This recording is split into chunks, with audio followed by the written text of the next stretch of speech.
नमस्कार दोस्तों, स्वागत है एक बार फिर से आपका अपने YouTube चैनल ज्ञान ऑटोमेशन में। दोस्तों, जैसा कि आप सभी लोगों को पता है कि हमारा पीएलसी क्लास का सेशन स्टार्ट है और पिछले क्लास में हमने कुछ मैथमेटिकल फंक्शन के बारे में पढ़ा था।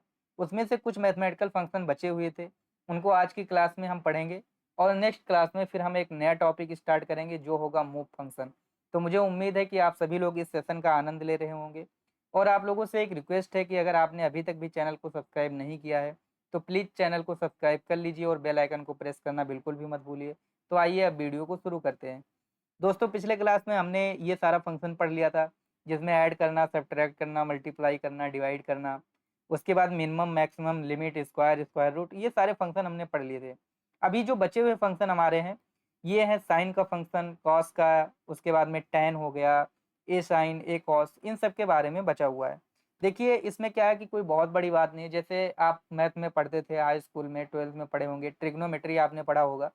ट्रिग्नोमेट्री में आपने साइन 30 की वैल्यू निकाला होगा, साइन 90 की वैल्यू निकाला होगा। ठीक वही चीज़ है, अगर वैल्यू मुझे निकालना है तो हमें साइन कॉस फंक्शन यूज करना पड़ेगा और हम उसकी वैल्यू को फाइंड कर पाएंगे। अब जैसे मान लीजिए कि मुझे साइन की वैल्यू निकालनी है, तो यहाँ से साइन का आपको ब्लॉक लेना पड़ेगा। आपको अगर कॉस की वैल्यू निकालनी है, कॉस का ब्लॉक लेना पड़ेगा। आपको टेन की वैल्यू निकालनी है, टेन का ब्लॉक लेना पड़ेगा। ठीक है, तो मैं सिर्फ एक ब्लॉक बताऊंगा, बाकी आप लोग प्रैक्टिस करिएगा। और अगर फिर आप लोगों से नहीं होगा तो वीडियो में कमेंट करिएगा, मैं फिर आपको उस वीडियो में सारे ब्लॉक को बता दूंगा। ठीक है, तो जैसे आप साइन की वैल्यू निकालनी है, तो यहाँ पे डायरेक्टली ऐसा नहीं कि आपने बस साइन 90 डिग्री डाल दिया तो साइन 90 डिग्री की वैल्यू मिल जाएगी, या आपने साइन 40 डिग्री डाल दिया तो साइन 40 डिग्री की वैल्यू मिल जाएगी। ऐसा कुछ नहीं है, आपको थोड़ा सा इसमें कैलकुलेशन करना पड़ेगा। वो कैलकुलेशन कैसे होगा उसके बारे में हम बताएंगे। तो जैसे मान लीजिए हमें यहाँ पे इनपुट देना है, इधर हमें आउटपुट लेना है। ठीक है, ये हो गया अपना इनपुट और आउटपुट। ओके, अब इसके अंदर कैलकुलेशन कैसे होता है वो मैं आपको बताता हूँ। देखिए, क्या होता है कि आपने ये जरूर सुना होगा कि जो पाई होता है, जब हम लोग ट्रिग्नोमेट्री पढ़ते हैं तो वहाँ पे पाई का यूज होता है। और जो पाई होता है, पाई की वैल्यू 22/7 होती है। और अगर हम बात करें आपका पाई की वैल्यू का, तो 180 डिग्री भी होता है। ठीक है, तो जो 180 डिग्री होता है पाई का वैल्यू, तो अगर उस पाई की वैल्यू को हम, उसका जो मान होता है उसका निकालें, तो कितना निकल के आएगा? 3.1415। ठीक है, बहुत बड़ा है बट हम पूरा वैल्यू नहीं लेंगे, 3.1415 मान के हम चलते हैं। ठीक है, तो क्या हुआ, ये किसका वैल्यू? ये पाई का वैल्यू है। और पाई कितना डिग्री था? 180 डिग्री। ओके, तो ये पूरा जो वैल्यू है, ये कितने डिग्री का वैल्यू है? 180 डिग्री का वैल्यू है। ठीक है, तो अब अगर मुझे 90 डिग्री निकालना है तो 90 डिग्री का वैल्यू कितना हो जाएगा? तो इसको हम डिवाइड कर देंगे 2 से। ठीक है, तो ये कितने की वैल्यू निकल के आई? 90 डिग्री की वैल्यू निकल के आई। लेकिन मुझे अगर साइन 90 का निकालना है तो इसी वैल्यू को हमें क्या करना पड़ेगा? पेस्ट करना पड़ेगा। तो पूरे वैल्यू को हम नहीं लेंगे, हम इतने वैल्यू को ले लेते हैं और इसी को हम कहाँ पे डालेंगे? इस ब्लॉक के अंदर। ठीक है, ये जो अपना ब्लॉक है इसको डाउनलोड कर देते हैं और इस वैल्यू को हम क्या करेंगे? यहाँ पे मॉनिटरिंग मोड में ऑन कर लेते हैं। और अगर इसी वैल्यू को हम यहाँ पे डालेंगे तो क्या हो जाएगा? अभी यहाँ पे वैल्यू हमें 1 फाइंड हो रहा है। क्या फाइंड हो रहा है? हमें 1 फाइंड हो रहा है। तो साइन 90 डिग्री का वैल्यू 1 होता है, तो इसीलिए हमें यहाँ पे 1 फाइंड हो रहा है।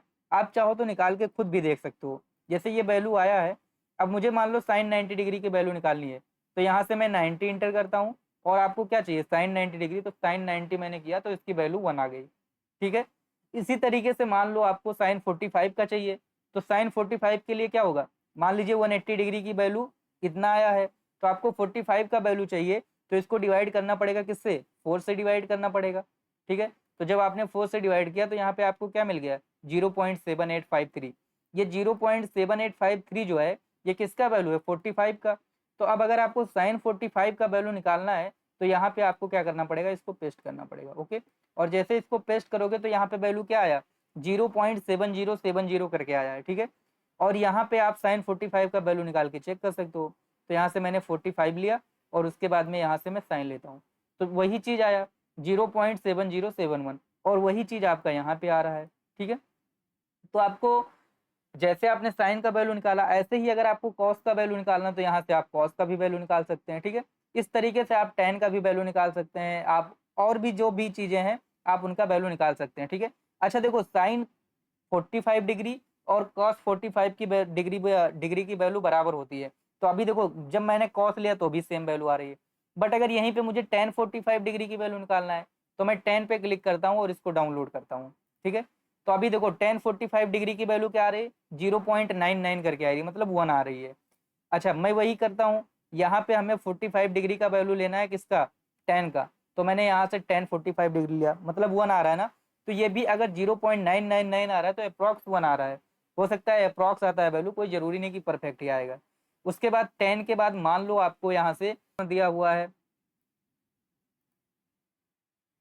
तो इस तरीके से आप ए कॉस, ए साइन, ए टैन और ये सारे वैल्यू आप निकाल सकते हैं। ठीक है, ए टैन की वैल्यू भी ले सकते हैं, ए साइन की वैल्यू भी ले सकते हैं, ए कॉस की वैल्यू भी ले सकते हैं आराम से, इसमें कोई इशू नहीं है।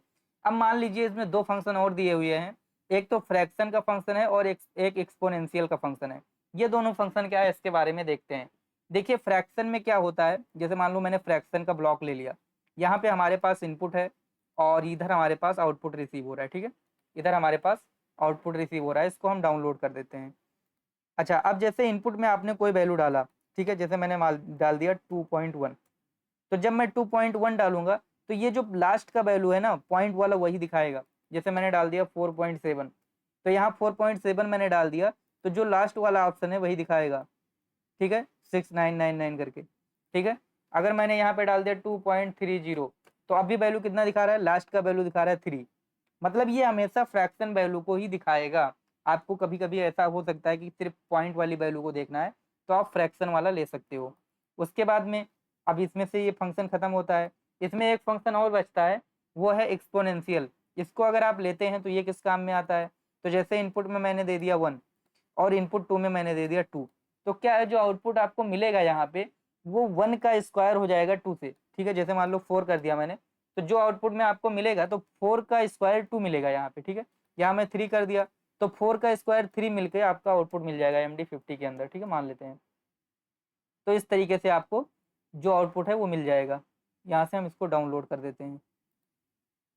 ठीक है, तो अभी जैसे क्या है कि 4 का पावर अगर आप 3 रखोगे तो कितना आ जाएगा, 64 आ जाएगा।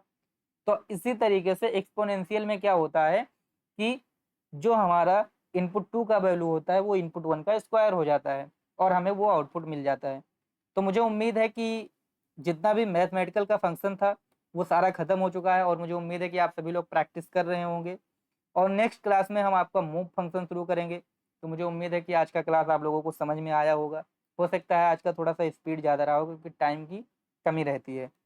तो जैसा भी होगा आप लोग वीडियो में कमेंट करिएगा, वो चीज़ें सुधार की जाएंगी। और मुझे उम्मीद है कि आप सभी लोग सेशन का आनंद ले रहे होंगे। जय हिंद, जय भारत।